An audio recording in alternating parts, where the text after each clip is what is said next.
बिस्मिल्लाहिर्रहमानिर्रहीम। तो बड़ा लास्ट क्लास में हम डिस्कशन हमने शुरू किया था, लेकिन ड्यू टू सम रीज़न हम इसको कंटिन्यू नहीं कर सके थे, तो आज इसको हम कंटिन्यू करने जा रहे हैं। यहाँ से टॉपिक हमारा क्या है बेटा? माइक्रो इकोनॉमिक्स, जो हम चैप्टर नंबर 1 कवर कर चुके हैं। अब उसके बाद हम चैप्टर नंबर 2 की तरफ आ रहे हैं। और हमने कहा इकोनॉमिक्स की 2 ब्रांचेज हैं, एक ब्रांच का नाम माइक्रो इकोनॉमिक्स है और एक ब्रांच का नाम जो है वो मैक्रो इकोनॉमिक्स।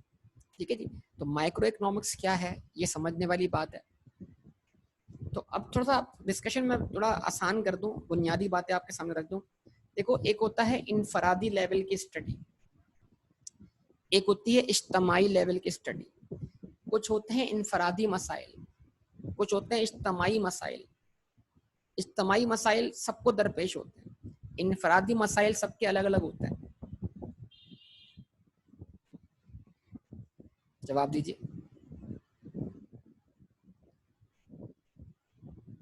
इंडिविजुअल प्रॉब्लम, ये खैर कुछ ऐसा हो सकता है कि इंडिविजुअल कुछ कॉमन प्रॉब्लम्स हो सबके साथ, लेकिन उन प्रॉब्लम्स की नौयत सबके साथ अलग अलग हो सकती है। तो स्कैरसिटी हर बंदे के लिए प्रॉब्लम है, लेकिन हर बंदा स्कैरसिटी से डील करेगा, क्योंकि हर बंदा मुख्तलिफ लेवल ऑफ रिसोर्सेज रखता है। हर बंदे की इनकम एक जैसी नहीं है, तो हर बंदा एक स्कैरसिटी से मुख्तलिफ वे में डील कर रहा होगा। यस और नो? तो हम जब बात करते हैं ब्रांचेज ऑफ इकोनॉमिक्स की, तो हम जब माइक्रो इकोनॉमिक्स पढ़ने बैठते हैं तो हम माइक्रो इकोनॉमिक्स को पढ़ते हैं इंडिविजुअल लेवल पर, इनफरादी लेवल पर। और वो इनफरादी लेवल क्या समझने की जरूरत है? Micro comes from a Greek word meaning small और मिलियंथ पार्ट। कल भी बताया था आपको, किसी चीज के अगर मिलियन हिस्से कर दें तो जो मिलियंथ पार्ट होगा उसको माइक्रो बोला जाएगा। इतना छोटा, टाइनी पार्ट, मिलियंथ पार्ट। तो मतलब माइक्रो का मतलब क्या है कि अपनी स्टडी को स्मॉल स्केल पे परफॉर्म करना,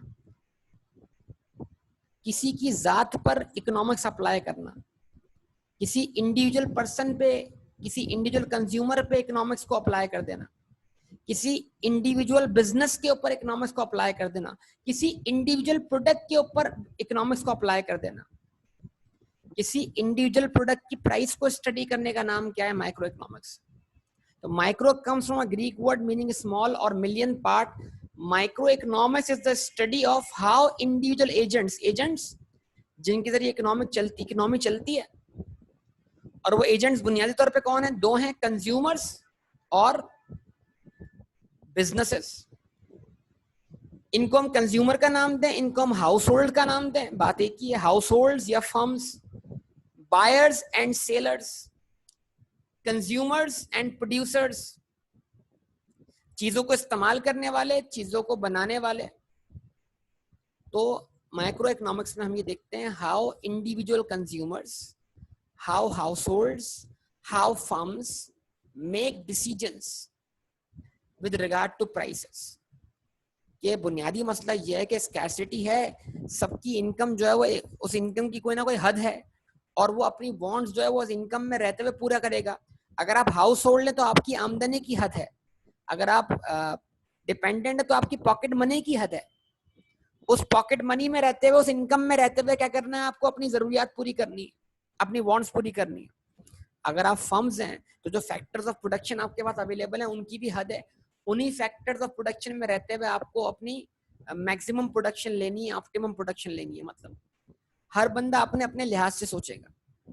हाउस होल्ड कंज्यूमर ही सोचेगा मैं अपनी कम इनकम में ज्यादा से ज्यादा गुड्स कंज्यूम करूं, खरीदूं, परचेज करूं।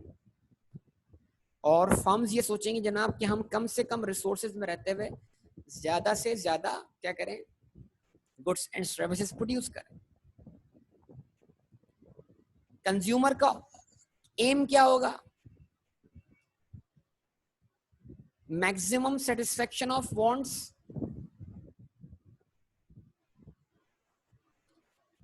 और वो उसके रास्ते में जो चीज रुकावट होगी वो क्या होगी? प्राइस होगी। अगर किसी चीज की प्राइस बढ़ जाएगी तो उस चीज की प्राइस बढ़ने से उस कंज्यूमर की इनकम ज्यादा खर्च होती हुई दिखाई देगी। जब उसकी इनकम ज्यादा खर्च होती हुई दिखाई देगी तो वो अब क्या कर रहा होगा जनाब? वो अब पहले जितनी गुड्स खरीद नहीं पा रहा होगा। इसका मतलब क्या है? कीमतों की तब्दील होने से कंज्यूमर्स के बिहेवियर में क्या आती है? तब्दीली आती है। कंज्यूमर्स किस तरह बिहेव करते हैं कीमतों के चेंज होने पर। तो हम कीमतों के बढ़ने पर, हम कीमतों के कम होने पर रिएक्ट करते हैं। उस रिएक्शन को स्टडी करना है, उस बिहेवियर को स्टडी करना है। उस बिहेवियर को स्टडी करने का नाम क्या है? माइक्रो इकोनॉमिक्स है, कि हर बंदा इंडिविजुअली कैसे बिहेव करता है। उसके बाद फर्म्स का क्या बिहेवियर होगा? Price change. फर्म्स दो किस्म की प्राइसेस पे कर रही हैं। फर्म्स एक तो प्राइस पे कर रही हैं किसको? फैक्टर्स ऑफ प्रोडक्शन को, जिसको हम बोलेंगे rewards on factor of production. वो फर्म्स की प्राइस है। फर्म्स रेंट पे कर रही है, रेंट प्राइस है, लैंड को बतौर फैक्टर इस्तेमाल करने के लिए। वेजेस प्राइस है, लेबर को बतौर फैक्टर इस्तेमाल करने के लिए। क्या ख्याल है, बताइए, ऐसा है कि नहीं? इंटरेस्ट प्राइस है, कैपिटल को बतौर फैक्टर इस्तेमाल करने के लिए। तो फर्म्स ही प्राइस पे कर रही हैं, लेकिन फर्म्स आगे प्राइस चार्ज भी कर रही हैं। तो फर्म्स की कोशिश होगी कि वो फैक्टर्स की पेमेंट कम से कम करें, और जो आगे प्राइस चार्ज करें वो ज्यादा मदद चार्ज करें। ये हर किसी की अपनी सोच है। तो मतलब microeconomics is the study how individual agents in economy, that is consumers, households, business, firms, make decisions with regard to their prices. Microeconomics try to explain how each individual agent in economy responds to a price change and how price is determined in market. ठीक है जी। Micro economics जो है वो आपको explain कर रही है कि जनाब के लोग प्राइसेस के ऊपर किस तरह रिएक्ट करते हैं, और माइक्रो इकोनॉमिक्स आपको ये बता रही है प्राइसेस तय किस तरह होती है। मार्केट्स के अंदर डिफरेंट प्रोडक्ट की प्राइसेस डिफरेंट तरीकों से तय हो रही होती है। ये अचानक से प्राइसेस तब्दील क्यों जाती हैं? ऐसे कैसे हालात बन जाते हैं कि कीमतें अचानक से बढ़ जाती हैं? ऐसे हालात कैसे बन जाते हैं कि कीमतें अचानक से किसी भी प्रोडक्ट की कम हो जाती हैं? तो अगर आप किसी भी प्रोडक्ट की इंडिविजुअल प्राइस को, अब किसी प्रोडक्ट की आप एक प्रोडक्ट की प्राइस को आप स्टडी कर रहे हो, किसी एक फर्द की आप इनकम की एलोकेशन को स्टडी कर रहे हो, ठीक है जी, तो ये सब कुछ आप माइक्रो लेवल पे जाके स्टडी कर रहे हो, और ये सब कुछ स्टडी करने का नाम क्या है बेटा? माइक्रो इकोनॉमिक्स है। तो माइक्रो इकोनॉमिक्स जो है वो इनफरादी लेवल पे की जाने वाली स्टडी का नाम है। तो इन शॉर्ट पूरा जो माइक्रो इकोनॉमिक्स के अंदर जो हमारा डिस्कशन होगा, वो डिस्कशन जो होगा वो एक ही चीज के गिर्द घूम रहा होगा, और उस चीज का नाम है प्राइस। तो इन शॉर्ट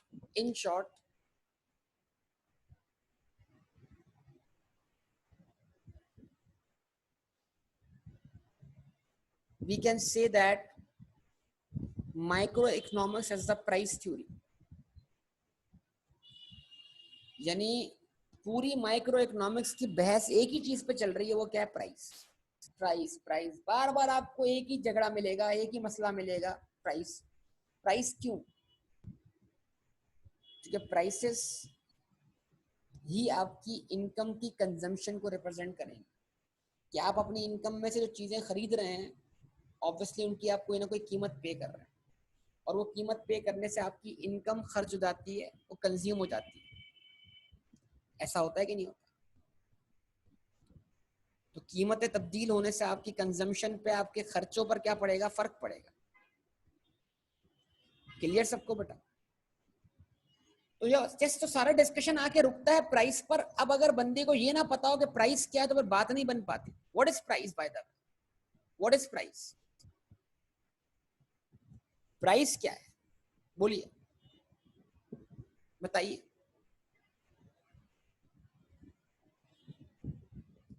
कोई बताएगा आप में से प्राइस क्या है? What is price? कीमत तो तर्जुमा हो गया ना बेटा। प्राइस को हम किस तरह समझे? What is price? कॉस्ट एक अलग चीज होती है। कॉस्ट मतलब होता है लागत मतलब जो आपने लगा दिया। जब आप प्राइस पे करते हैं किसी भी चीज की, तो ऑब्वियसली वो आपके लिए कॉस्ट बनती है, लेकिन प्राइस की एक अपनी डेफिनेशन। डिमांड, क्या प्राइस डिमांड है?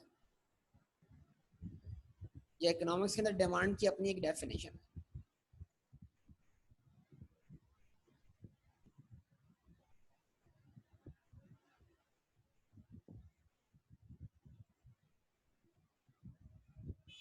Yes, what is price? Amount used to exchange goods. तो जो पैसे, अमाउंट का मतलब क्या है? पैसे। तो वो तो मनी कहलाएगा, ठीक है जी, करेंसी कहलाएगा, ठीक है। कॉस्ट प्लस प्रॉफिट जरूरी नहीं है, आमतौर पे प्राइस जो चार्ज किया था उसमें प्रॉफिट शामिल होता है, लेकिन कभी लॉस भी हो सकता है इंसान को। तो हम तो जब बात कर रहे हैं अपॉर्चुनिटी कॉस्ट, अच्छा जी, yes, opportunity cost is price but is not a real price. वो फॉरगॉन ऑल्टरनेटिव वाले केस के सेंस में प्राइस है। Yes, what is price? एक लफ्ज जो हम अपनी जिंदगी में बड़ा आम इस्तेमाल करते हैं, प्राइस, कीमत, तो मैं इसकी कीमत चुकानी पड़ेगी, इस सेंस में इस्तेमाल करते हैं, जब भी तो आप लोग इस तरह की बातें कर रहे हैं। यस, ये लफ्ज आया बेहतरीन, वैल्यू। प्राइस के पीछे जो लफ्ज काम कर रहा है वो वैल्यू है, वैल्यू।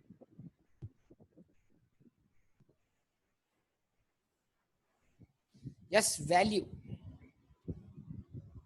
What is value?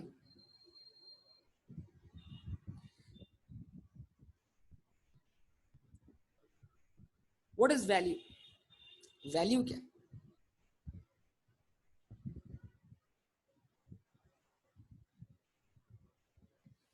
अब प्राइस, प्राइस के पीछे जो लफ्ज काम कर रहा है वो वैल्यू है।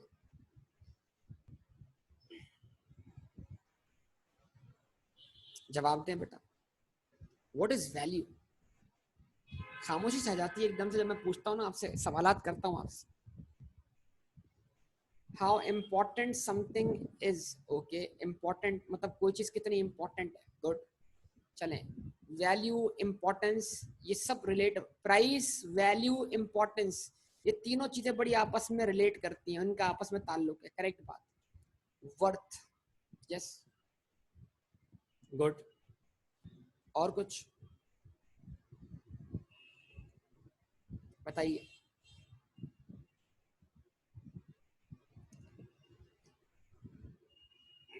बोलिए, चलें।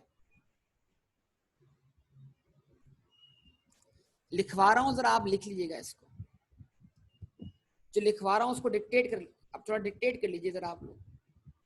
प्राइस को लिखवा रहा हूं, प्राइस तो लिखेंगे बेटा, value is the base word, value is the base word, value is the base word. Price के पीछे जो लफ्ज काम कर रहा है वो वैल्यू है। Value is the base word, it was used, it was used, it was used when barter system was in command। barter, barter समझते हैं, चीजों के बदले चीजें एक्सचेंज कर लेना। value is the base word, it was used when barter system was in command।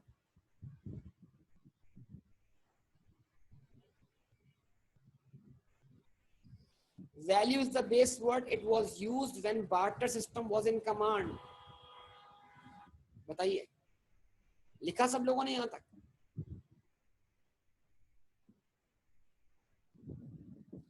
Value is the base word, it was use, बेटा आज तो मैं अलग से कनेक्शन यूज कर रहा हूं। Value is the base word, it was use when barter system was in command. अब सही है? Value is the base word, it was use when barter system was in command. Value is the base word, it was used when barter system was in command।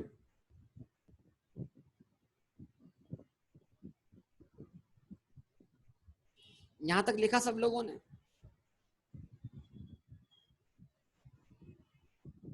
अच्छा जी,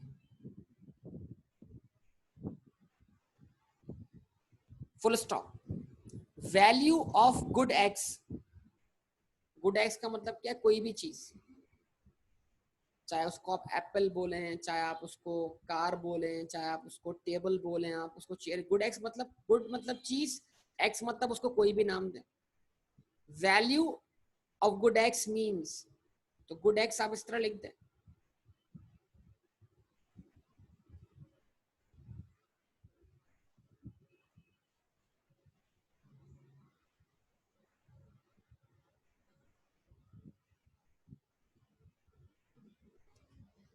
value of good x, good X मतलब कोई भी चीज, good चीज, x उसका नाम कोई भी ले सकते हैं आप, एक्स वाई जेड, नाम मतलब नाम में क्या रखा है, नाम तो एग्जाम्पल के तौर पर कुछ भी आ सकता है। Value of good x means the power of good x to command other goods. Value of good x means the power of good x to command other goods. Value of good x means the power of good x to command other goods. Value of good X means the power of good X to command other goods.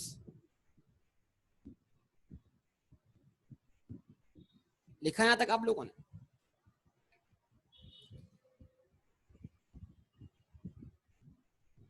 Value of good X means the power of good X to command other goods.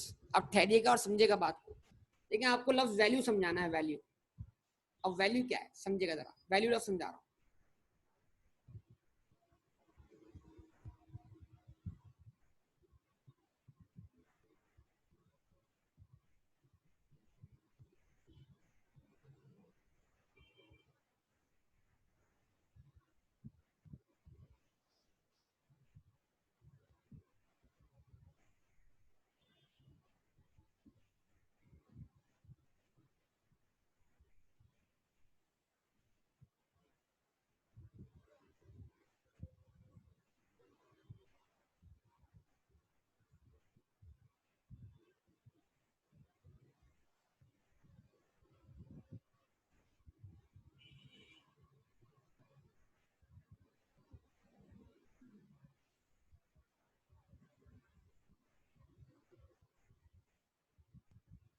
ठीक है,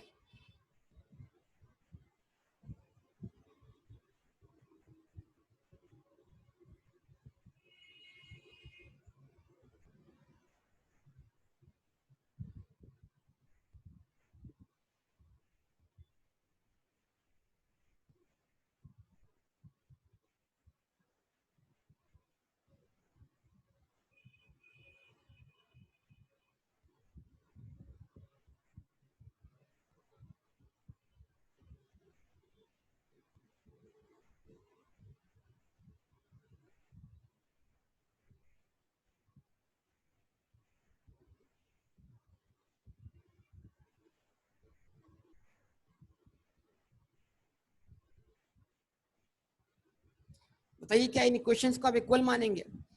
मैं आपको बोलता हूं कि आप मुझसे 10 ग्राम silver लीजिए और मुझे 10 ग्राम गोल्ड दे दीजिए, क्या आप इस ट्रांजैक्शन पे राजी होंगे?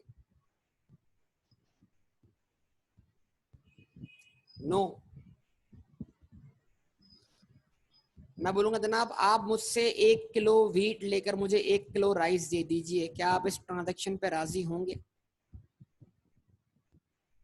नहीं। अच्छा, अगर मैं आपको ये बोलता हूं चले आप मुझे 10 ग्राम सिल्वर मुझे दे दीजिए, मुझसे 10 ग्राम गोल्ड ले लीजिए, आप मुझे 10 ग्राम सिल्वर दीजिए, मुझसे 10 ग्राम गोल्ड लीजिए, क्या आप उस पर राजी होंगे?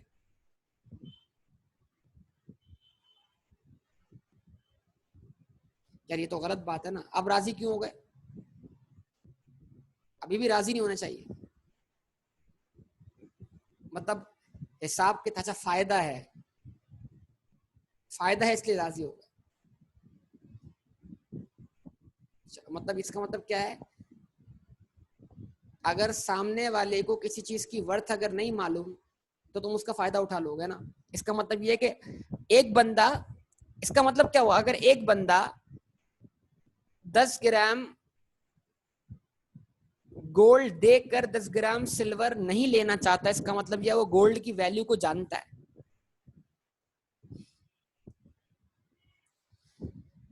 और अगर एक बंदा 10 ग्राम गोल्ड देकर 10 ग्राम सिल्वर ले जाता है, इसका मतलब यह होगा वो गोल्ड की वैल्यू को नहीं जानता। क्या ख्याल है, बताइए?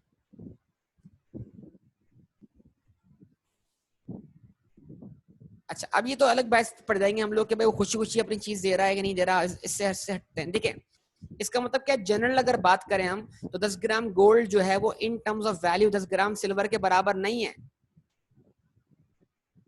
क्या कहेंगे?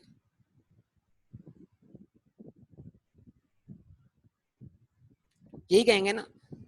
1 किलो राइस जो है वो इन terms of value 1 kilo wheat के बराबर नहीं है।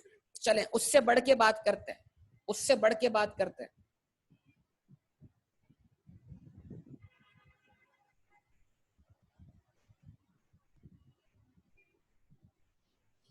आप मुझसे 1 रुपया लेके मुझे $1 दे दें बेटा, आप मुझसे 1 रुपया लेके मुझे $1 दे दें, क्या ख्याल है? 1 रुपया लेकर $1 एक्सचेंज।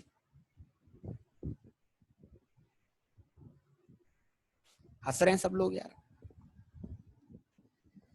No sir. तो जवाब नो क्यों है आपकी तरफ से? सर आप वैल्यू बराबर नहीं कर रहे। इसका मतलब आपके दिमाग में कहीं ना कहीं वैल्यू का कॉन्सेप्ट मौजूद है, जब भी तो आप इनकार कर रहे हैं। अगर आपके दिमाग में वैल्यू का कॉन्सेप्ट नहीं हो तो आप इनकार क्यों करते?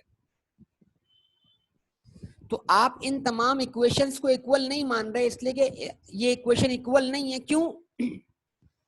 क्योंकि दिखने में तो दोनों 10 और 10 हैं, लेफ्ट हैंड साइड में भी 10 है और राइट हैंड साइड में भी 10 है, लेकिन बाज दफा 10 जो है वो 10 के बराबर नहीं होता इन टर्म्स ऑफ वैल्यू। बाज दफा वजन बराबर नहीं होता। वैल्यू वजन के अलावा चीज है। तो 10 ग्राम सिल्वर की वैल्यू 10 ग्राम गोल्ड के बराबर नहीं है, 1 किलो व्हीट की वैल्यू 1 किलो राइस के बराबर नहीं है, और $1 1 रुपए के बराबर नहीं है। तो फिर वैल्यू क्या है, समझेगा जरा, अब अल्फाज पे गौर करें। Value is the base word, value वो बेस वर्ड है। इट वॉज यूज्ड, इस्तेमाल किया जाता था।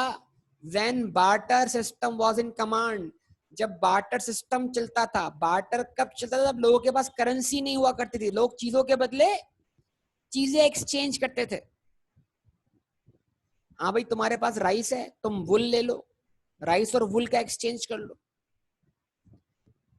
ठीक है। तो किसी के पास क्या है, मिल्क है, तो मिल्क दे के वो व्हीट ले रहा है, मिल्क दे के वो क्या कहते हैं ब्रेड परचेस कर रहा है। तो एक बंदे का ब्रेड है, वो ब्रेड देकर क्या कर रहा है, राइस परचेस कर रहा है। मतलब यानी कि लोग चीजों के बदले चीजें एक्सचेंज किया करते थे पुराने जमाने में, पुराने वक्तों में। इसको हम बार्टर बोलते थे, बार्टर सिस्टम। तो बार्टर सिस्टम जब था उस वक्त चीजों की वैल्यू चीजों में काउंट की जाती थी। तो वो वक्त था वैल्यू, वैल्यू के लफ्ज के मतलब क्या कहते हैं ऑपरेशनल होने का। वैल्यू आज भी एग्जिस्ट करती है, लेकिन चीजों की चीजों में वैल्यू निकालना आजकल प्रैक्टिकली एग्जिस्ट नहीं करता, लेकिन फिर भी आप बात करते हैं इन चीजों के ऊपर। तो what is value? Value is the base word. It was used when barter system was in command. Value of good X means the power of good X to command other goods. Now, what is the value of gold? The value of gold means the power of gold to command other goods. Gold 10 gram gold में कितनी ताकत है कि 10 gram gold अपने बदले कितने ग्राम silver हासिल कर ले? जवाब दो, आपका जवाब चाहिए।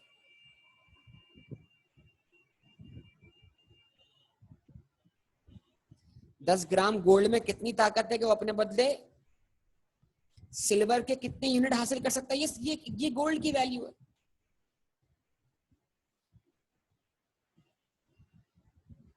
बात समझते या नहीं समझते?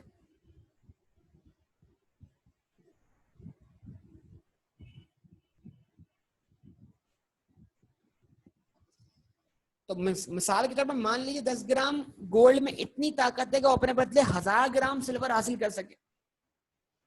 तो it means that the value of 10 gram gold in terms of silver is what? 1000 gram of silver. क्या कहते हैं?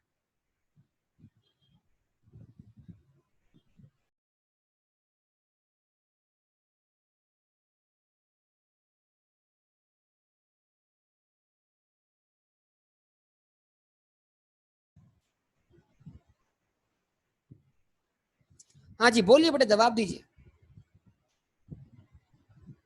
जवाब दीजिए बेटा सब लोग। तो the value of gold means the power of gold to command other goods. Gold की वैल्यू ये है कि गोल्ड अपने बदले दूसरी चीजों के कितने यूनिट हासिल कर सकता है, ये गोल्ड की वैल्यू है। Now what is value of rice?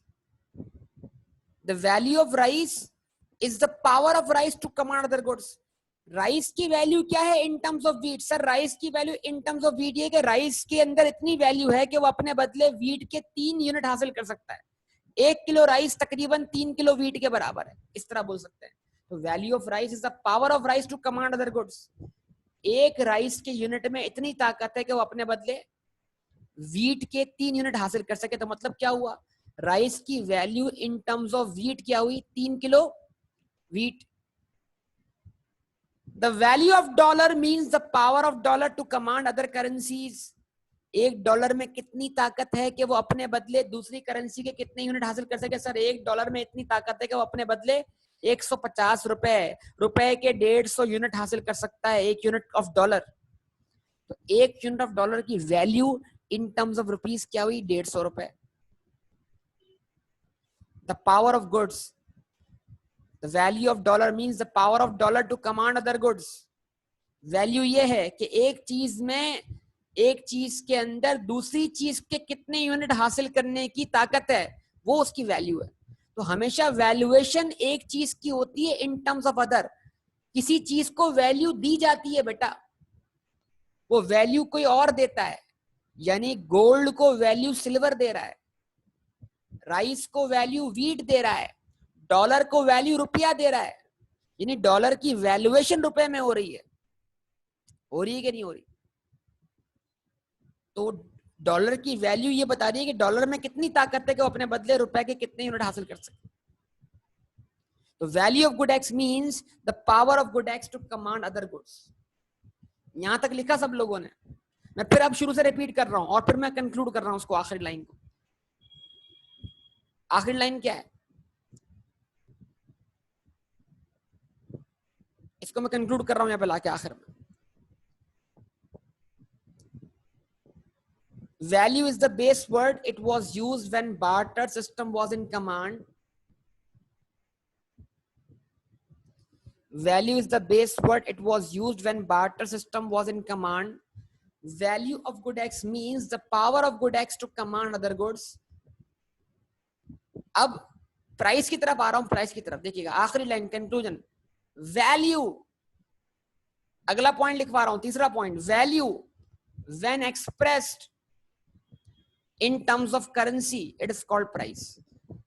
Value when expressed in terms of currency it is called price. जब उसी वैल्यू को किसी करेंसी में एक्सप्रेस कर दिया जाए तो वो प्राइस कहलाती है। Value when expressed in terms of currency it is called price.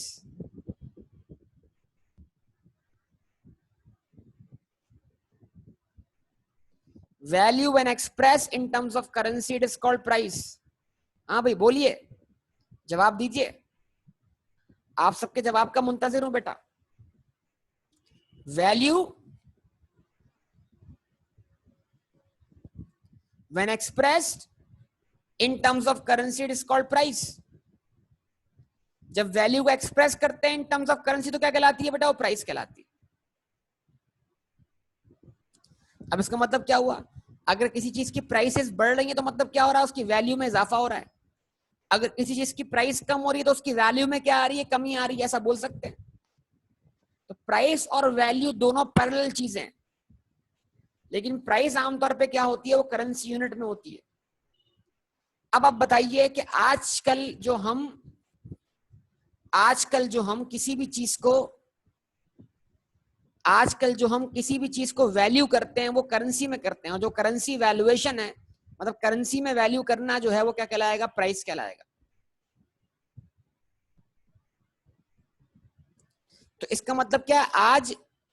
आज गोल्ड को सिल्वर में वैल्यू करने की जरूरत नहीं है, आज सिल्वर को गोल्ड में वैल्यू करने की जरूरत नहीं है, आज राइस को इन टर्म्स ऑफ वीट वैल्यूएशन की जरूरत नहीं है, आज वीट को इन टर्म्स ऑफ राइस वैल्यूएशन की जरूरत नहीं है।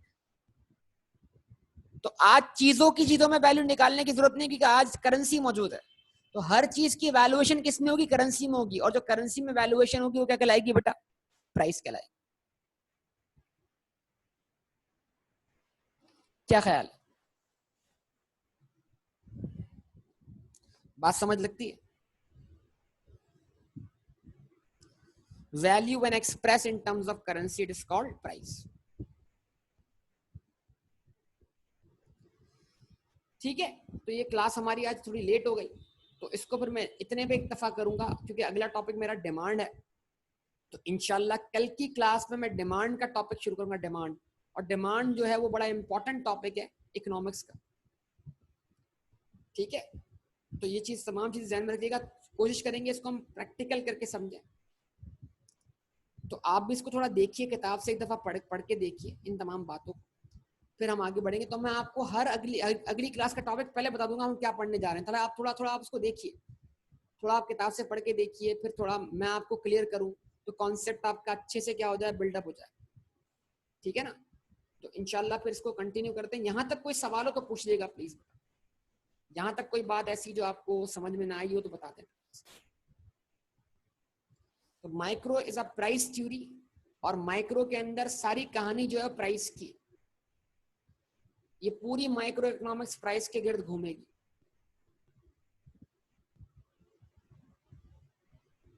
ठीक है जी, कोई सवाल हो तो पूछिए। आवाज, आज तो कनेक्शन चेंज हो गया, कनेक्शन चेंज हो गया, अलग कनेक्शन यूज कर रहा हूं।